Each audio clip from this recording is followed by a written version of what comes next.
hacia el cierre del año con mi colega, mi amigo personal Andy Mirra. ¿Cómo le va? Hola Angie, ¿cómo andás? ¿Todo bien? Muy bien, por suerte. No sé por qué digo amigo personal, si es amigo es personal, pero bueno. Nos encontramos acá una vez más a charlar sobre temas financieros importantes para pymes hoy. Venimos haciendo mucho foco en esto porque son las cosas que más nos llegan por ahí como consulta. Y por ahí está bueno para cerrar el año empezar a revisar, ¿no? ¿Qué venimos haciendo bien, qué venimos haciendo mal, qué venimos haciendo más o menos y qué cosas podemos mejorar el próximo año? Sí, claramente estamos dándole un giro. Obviamente todo lo que decimos acá para pymes es válido también para emprendedores, simplemente un poco a menor escala. Pero bueno, muchas de las pymes que nosotros charlamos y demás, en algún momento han comenzado como una persona con un proyecto, con un sueño, con una idea. Entonces al fin y al cabo simplemente estás o más atrás o más adelante en el camino, pero siempre es el mismo camino, digamos. Exactamente, y en algún punto de ese camino vas a llegar al mismo problema que es cómo tomo decisiones con pocos datos, ¿no? Es algo muy, muy consultado por los clientes pymes que tenemos, la cuestión de cuántos datos debería relevar, cuáles debo mirar, qué me importa a la hora de optimizar mis procesos, ¿no? A ver, tomar decisiones con pocos datos, o sea, pequeño disclaimer, no, o sea, realmente es peligroso. Ahora, tampoco es necesario tener, sobre todo si recién estás comenzando, sos una pyme muy chiquita, tampoco hace falta o contratar un software o ir contratar a alguien particular para analizar datos, pero sí necesitamos tener alguna información que nos permita tomar decisiones basadas en datos y no solo por intuición. La intuición está muy bien, quizás en el comienzo, porque digamos, cuando uno tiene la idea, obviamente hace un estudio y demás, pero tiene parte de intuición, pero cuando vas avanzando en el camino hay que dejar de ser tan dependiente de la intuición y empezar a trabajar un poco más con datos. Sí, exactamente. Y con pocos datos no nos referimos, como decís, a decir, bueno, tengo 3 datos que levanté y anoté en un Excel y a partir de eso decido, sino que uno puede relevar datos a lo largo de la vida de la pyme o durante el mes o la semana o la frecuencia con la que uno releve esos datos. Pero después, por ahí voy a elegir 6 que son los más importantes para mirar, focalizar y tomar decisiones. O sea, no es cuestión de que no tengan los datos, sino que quizás tienen un montón de información suelta y no saben bien cuál sirve para decidir. Obviamente, obviamente. De todas maneras, digamos, cada pyme, cada sector digamos, un caso aparte. Eh, Hay ciertos datos, obviamente, que valen para todos, pero después, por ejemplo, nosotros como asesores, para poner un ejemplo basado en nosotros, un poco autorreferencial, pero es lo que sabemos, por ejemplo, además de la facturación y demás, lo que nosotros podemos medir, por ejemplo, que es importante para nosotros es cuántas reuniones nuevas por semana estoy teniendo con potenciales clientes, cuántos abren cuenta. A ver, si yo quizás tengo un comercio, eso en realidad no es tan relevante o directamente no se mide. Entonces, siempre depende un poco del sector, pero tenemos que encontrar esos 4, 5, 6 datos mínimos para poder tomar decisiones. Exactamente, pero bueno, a grandes rasgos hay una serie de datos que se van a repetir, que son como los más generales por ahí para el caso de pymes industriales o de servicios, que por ahí van a cambiar. Saberlos pueden cambiar el negocio, no pueden cambiar la forma en que tomamos decisiones. El primero y uno de los más importantes es el dato de ventas que nos da el ticket promedio y cuánta gente vuelve. Es decir, nosotros sabiendo cuál es el ticket promedio nuestro de venta semanal o mensual y qué porcentaje de clientes vuelven a consumir nuestro producto o servicio, ya podemos mejorar precios, promociones, esfuerzos comerciales, marketing, cuánto invertimos en marketing. Otro dato importante es el costo variable real, ¿no? Esto es clave porque muchos dueños por ahí calculan márgenes de memoria o a ojo, pero tener claro cuánto me cuesta realmente producir o prestar un servicio va a definir si los precios que estoy poniendo tienen sentido, cuáles son mis costos reales. Esto es algo que tengo que saber, no es negociable. Sí, muy, muy importante. Respecto a ventas, perdón, vuelvo un segundo porque hay algo que me parece importante destacar. Además del promedio, lo que nosotros necesitamos saber es cuál es históricamente, cuál es la semana o el mínimo, digamos, ¿no? Para realmente, sobre todo si nosotros tenemos algún servicio o producto que es estacional, nosotros tenemos que trabajar con el mínimo también para poder saber si con eso podemos cubrir justamente lo que decíamos, ¿no? Los costos fijos. Y volviendo a lo de los costos, justamente sabiendo y anotando nuestros costos, podemos dividirlos entre costos fijos y costos variables. Mucho, por ejemplo, lo que pasó este año es con la actualización de tarifas. Muchas pymes o pequeños comercios o emprendedores realmente se les volvió muy complejo poder calcular realmente dentro de su estructura de costos qué impacto tiene, por ejemplo, la electricidad. Entonces, está bueno tener esa medición hecha e ir siguiéndola y saber cuánto te puede afectar si, por ejemplo, la luz aumenta un 10%. Entonces, esos números está bueno tenerlos y tenerlos desglosados. Entonces, esto te va a destrabar un montón de cuestiones, que es saber cuál es el margen mínimo con el que vos podés trabajar, cuánto descuento podés dar sin perder dinero, ¿no? Y poder empezar a dilucidar. Porque a veces, Angie, lo que pasa es que hasta que uno no lo pone en números en una planilla, hay datos o informaciones que a uno se le escapan, por más que le esté encima el negocio.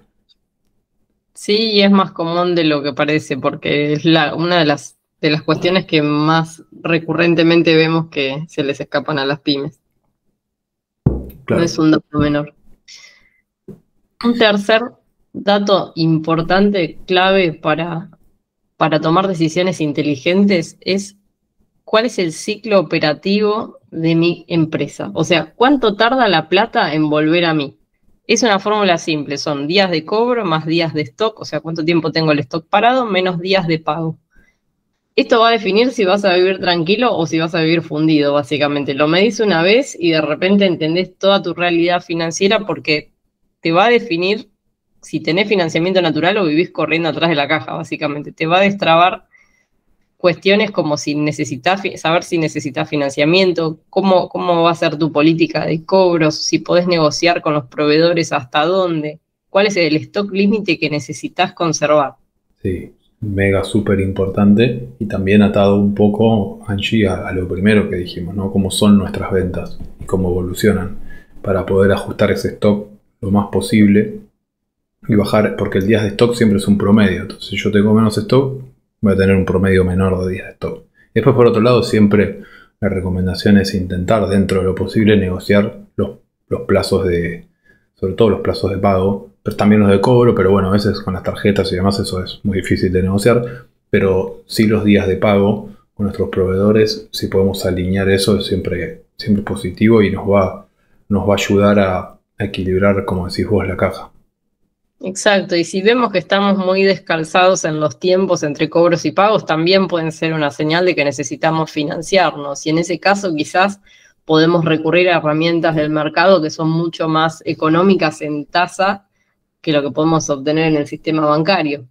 La verdad es que está bueno también como indicador de eso. Por otro lado, hablemos de la rotación de stock, ¿no? El stock es digamos, un indicador. Las ventas promedio sobre el inventario promedio nos van a decir cuánto tiempo tenemos parado el stock, si se mueve o está ahí parado juntando polvo. Una baja rotación nos habla de que tenemos plata inmovilizada, porque tenemos stock parado que no sale, en el cual invertimos dinero y es dinero que se nos fue a nosotros de la caja. Una alta rotación, por otro lado, me dice que me estoy quedando muy rápido sin mercadería. Es el dato que me va a servir para ordenar las compras, la rotación del stock. Sí, totalmente. Digamos, en épocas no tan lejanas, pero hace un par de años, cuando la inflación era más alta, quizás tener un stock grande no te causaba un efecto tan negativo, porque bueno, como los precios, el precio de justamente la materia prima o el stock que vos tenés que armar iba subiendo rápidamente.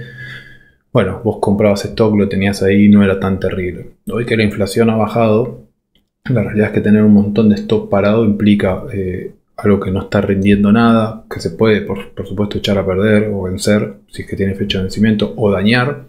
Entonces estamos metiéndonos en un montón de riesgos que quizás no tienen sentido para las ventas que nosotros tenemos. Entonces, está bueno hacer este ejercicio de, como decís vos, ¿no? De trabajar con las ventas y trabajar con el inventario que tengo y ver si realmente tiene sentido.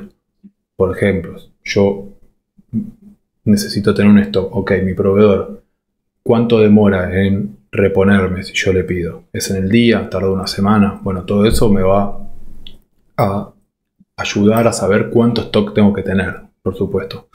Pero primero tengo que hacer el trabajo anterior, que es las otras 3 cosas que hablábamos antes, de trabajar sobre todo con el tema de ventas y cómo es ese ciclo. Exactamente. Y es digamos, especialmente importante la rotación del stock y tener claro cómo funciona cuando trabajamos sobre todo en sectores como el alimenticio o el farmacéutico, ¿no? Donde quizás el stock que tenemos tiene fechas de expiración que nos corren y que necesitamos sacarlo antes de llegar a esos deadlines. Esto es algo que vemos mucho en pymes de farma, sobre todo, que terminan teniendo un montón de stock que no saben dónde ubicar después porque se les empieza a vencer y están básicamente tirando materia prima. Eso es dinero tirado directamente. Sí, perdón, Sí, Angie. También es cierto y nosotros reconocemos la dificultad. Yo, de hecho, laburé muchos años en una empresa no farma, pero relacionada. Sobre todo cuando uno importa, la verdad es que los tiempos de Argentina son muy irregulares. Hay veces que las cosas salen rápido, hay veces que no. Entonces uno termina a veces teniendo más stock del que quisiera por una cuestión de no quedar mal con el cliente, y eso es entendible. Pero dentro de lo que nosotros podamos controlar, la verdad que está bueno hacer el ejercicio de tratar de bajarlo lo más posible sin, justamente como vos decías al principio, sin meternos en problemas de abastecimiento, es decir, que no nos pidan y que no tengamos. exactamente. Y el quinto dato es el costo de adquisición de cliente. Este por ahí va a ser más relevante para algunas pymes que para otras. Pero básicamente, si yo gasto 300.000 pesos en redes sociales, en publicidad, pero no sé si eso me trae clientes, estoy tirando dinero. Lo importante de medir el costo de adquisición de clientes es esto, es mirar cuánto me cuesta realmente traer un cliente. Si no hago publicidad, puedo medir por ahí el costo comercial interno de mi compañía. Pero bueno, con esto yo ya sé si estoy invirtiendo o estoy tirando plata. Esto te puedo asegurar que el 95% de las pymes no sabe cuál es el costo que tiene adquirir un cliente. Y esto implica, como decís vos, ¿no? Si hay que ir a verlo, esto implica stands en expos, en fin, un montón de costos que nosotros tenemos que tener en cuenta y realmente ver si nos está sirviendo para atraer clientes.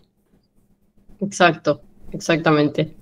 Y el sexto y último dato, pero no menor, es la rentabilidad por línea de negocio. Esto se les escapa a muchos, es donde aparecen las sorpresas que de repente uno está confiado que tiene una línea de productos en su pyme que factura un montón, entonces le pone todo el foco a esa línea de productos, pero cuando uno empieza a calcular la rentabilidad por línea de productos, te das cuenta de que eso te dejaba nada quizás y que hay otras líneas que facturan poco pero te dejan un buen margen. Entonces, si no medimos esto, nunca sabemos dónde poner la energía.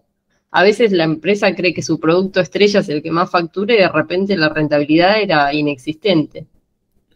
Sí. Tenemos que mirar la última línea del estado de resultados a veces y no la primera, que es ventas, sino mirar realmente el resultado final. Ok, después todos los costos, costo de adquisición de clientes, envíos, etcétera, etcétera. Si realmente hay un producto que, como vos decís, factura mucho, pero en realidad no me está dejando nada. Obviamente habrá casos donde es un producto que yo tengo que tener por el tipo de negocio que tengo, no puedo no tenerlo, pero sí que puedo también utilizar esto como una manera de ver dónde necesito mejorar. Entonces eso también está bueno trabajarlo. Exacto, tal cual, y cómo distribuir los costos.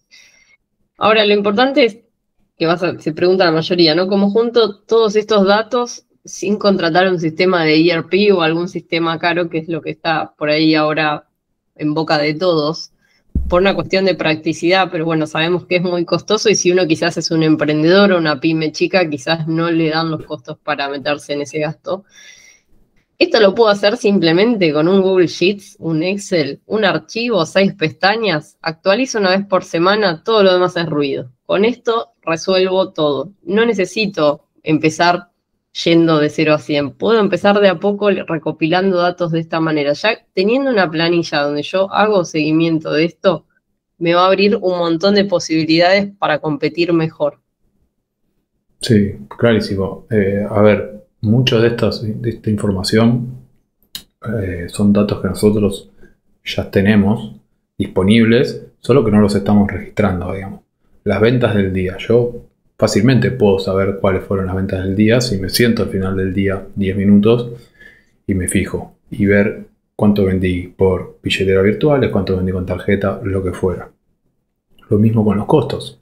Mi boleta de luz va a llegar una vez al mes, bueno, registrarla, etcétera. Cuándo pago, cuándo cobro, todo esto se puede ir anotando y haciendo un seguimiento sin, como decís vos, necesidad de contratar a un sistema de facturación muy complejo. Obviamente después cuando uno crece habrá que hacer el salto en algún momento, pero mucho de lo que vemos nosotros cuando empezamos a trabajar con una pyme es no tenemos información. No sabemos cuánto facturamos promedio por día. Bueno, es complejo armar una estrategia cuando uno no tiene esa información. O no se registra en ningún lado. Quizás se va, digamos, día a día rotando el dinero, pero no sabemos realmente cuánto movimos a lo largo de una semana. Eso es más común de lo que creen. Pasa en todos los negocios de todas las escalas. Ahora, lo importante es cómo uso estos datos, ¿no? Para competir. Para empezar, el pricing, o sea, poner el precio, cuál es el costo y cuál es el ticket promedio, va a hacer que yo fije precios con fundamento, no por intuición, por lo que creo que vale, bueno, le pongo el 30% arriba de lo que me costó, no. O sea, voy a saber realmente cuánto tengo que poner como precio para mis productos o servicios. Sí. Por otro lado, la caja, dependiendo del ciclo operativo y cuando yo entienda cómo funciona mi ciclo operativo, voy a saber si necesito financiarme, cuándo y para qué. Y voy a dejar de apagar incendios. Sí, totalmente, totalmente. Y respecto al precio también me va a servir si yo quiero traer un producto nuevo, tengo un comercio, comparar con mis competidores, ver los precios que tienen y realmente ver si a mí cobrándole ese precio, realmente mis costos me permiten o me conviene sumarlo o no sumarlo y no andar a ciegas. Esto me parece también importante destacar. Y en cuanto a la planificación de caja, clarísimo, ¿no? Vemos mucho también que sucede que terminan en el descubierto de la cuenta del banco, que es carísimo. Entonces, tener una planificación de caja y saber qué días y en qué momentos puedo llegar a tener algún faltante de caja porque tengo que hacer un pago, lo que decíamos antes, ¿no? Que se te descalce los pagos con los cobros. Entonces, tener una planificación y poder ver hacia adelante me va a también permitir, si necesito financiarme de alguna otra manera, para cubrir ese hueco que no sea tan caro. Exactamente. Por ejemplo, las herramientas de mercado de capitales como eCheck, Pagaré. Los que quieran profundizar en eso, tenemos en nuestro canal de YouTube más info para ampliar. Sí, por otro lado... Perdón, Angie, idealmente poder armar un fondo de contingencia o un colchón donde vos, si tenés un colchón financiero de dinero que esté trabajando, por supuesto, no que esté parado, pero te va a permitir también, porque a veces, Angie, pasa que hay cuestiones que uno no puede controlar y se corta la luz 3 días en el barrio y vos no podés abrir o tenés que contratar un generador, etcétera. Bueno, todo eso está bueno tenerlo planificado previamente por las dudas.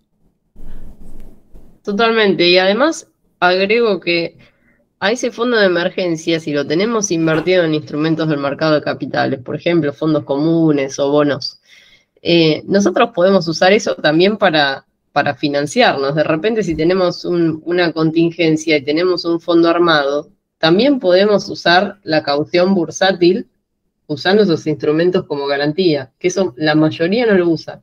Y está buenísimo. Es otra posibilidad que se abre también de financiarse a un costo competitivo. Clarísimo. Los instrumentos de inversión funcionan como garantía contra préstamos. Exacto. Entonces, estás logrando 2 cosas sin necesitar financiarte. Exactamente. ¿Y cómo compito mejor en marketing? Básicamente, si mido el costo de adquisición de clientes, voy a dejar de hacer publicidad que no sirve y tirar dinero. Voy a invertir donde realmente sé que atraigo clientes. Sí, ahí creo que no hay mucho que agregar. Creo que lo más importante es registrarlo y realmente ver cuánto estoy gastando. Y esto no es solo en redes, como dijimos antes, ¿no? Cuánto me sale a mí mandar a una persona a ver un potencial cliente, cuánto me sale aparecer en una expo. Obviamente cuestiones que no son tan fáciles de medir, como el tema de marca. Quizás hay una cuestión de colocar la marca a la vista del cliente. Y eso es un poco más difícil de medir, pero lo importante es saber cuánto es ese costo. Y a partir de ahí, bueno, si aumenta la cantidad de clientes, puedo hacer ese cálculo, ¿no? Ok, tengo más clientes, X cantidad de clientes nuevos, porque fui a la expo y puse este stand que me salió tanto. Ok, ¿cuánto me salió cada cliente? Esa es la cuenta. Exactamente, ni más ni menos. Respecto a las líneas de negocio y la rentabilidad por línea, lo que me da es la posibilidad de decidir dónde pongo el esfuerzo, ¿no? Dónde tengo que invertir, que es donde realmente va a rendir. Sí, perdón, estaba tomando agua. No, y por supuesto, a ver, lo que decíamos un poco antes, si yo sé cuánto es el margen de cada línea, puedo saber primero si me conviene seguir trabajando ciertas líneas y en todo caso ver cuál de esas líneas necesita una inversión quizás o un trabajo para bajarle costos. Hay mil maneras, como dijimos antes, depende de cada sector, pero es importante entenderlo y saber realmente dónde, con qué estamos ganando plata, para ponerle el foco a eso. Tal cual. Y respecto a los datos de rotación y de ciclo, lo que me da es poder de negociación con proveedores fundamentalmente, porque voy a poder argumentar, digamos, para pedir plazos, descuentos o cambios de condiciones al proveedor. Voy a tener argumentos, ni más ni menos. Voy a negociar con números. Es lo mejor que nos puede pasar. Sí, ya de por sí le da otra profesionalización al planteo, a la empresa y te puede dar una posibilidad mejor de poder negociar estos plazos, sobre todo con proveedores. Obviamente hay proveedores que son mucho más complejos que otros, pero siempre se puede trabajar en base a esto. Y al menos, si no, saber cuándo voy a quedar descalzado, ¿no? Lo que decíamos antes, tener claro cuándo y cómo tengo que armar los pedidos. La realidad es que empezar a medir de a poco o algunos indicadores que sean importantes para nuestro negocio nos va a dar un salto adelante en nuestra pyme. Exactamente. En resumen, no necesitas un montón de información, necesitas la información correcta. Ya midiendo estos 6 datos, vas a tener claridad, tranquilidad y una ventaja enorme frente a otras pymes que todavía están tomando decisiones desde el instinto. A veces asusta, ¿no? Porque obviamente el marketing y la imagen son gran parte del trabajo. Y vemos otras pymes recontraposicionadas como competidores que dan miedo, pero cuando nos ponemos a hurgar en los números resulta que la mayoría no registra esto y no toma en consideración estos datos. Y si nosotros empezamos, aún siendo chiquitos, a hacer estas cosas con prolijidad, vamos a tener una ventaja competitiva gigante. Si querés que te ayudemos a armar un tablero de control, nos podés escribir. Realmente en 2 semanas puedes estar tomando decisiones con claridad. Te alentamos a que lo hagas, sobre todo pensando en que se viene un 2026 con todo y hay que empezar a prepararse y empezarlo de la mejor manera, poniendo el foco en la productividad de nuestra pyme. Dar un pasito más, mejorar constantemente creo que es lo mejor en todo ámbito de la vida, pero particularmente en una pyme porque se viene un 2026 que va a ser complejo, pero interesante. Bueno, interesante para nosotros como asesores. Así que los invitamos a escribirnos si tienen alguna duda, si tienen algún tema que queramos que quieran que toquemos en particular, también nos pueden decir. Y les agradecemos por estar del otro lado. Muchas gracias por escucharnos y hasta el próximo episodio.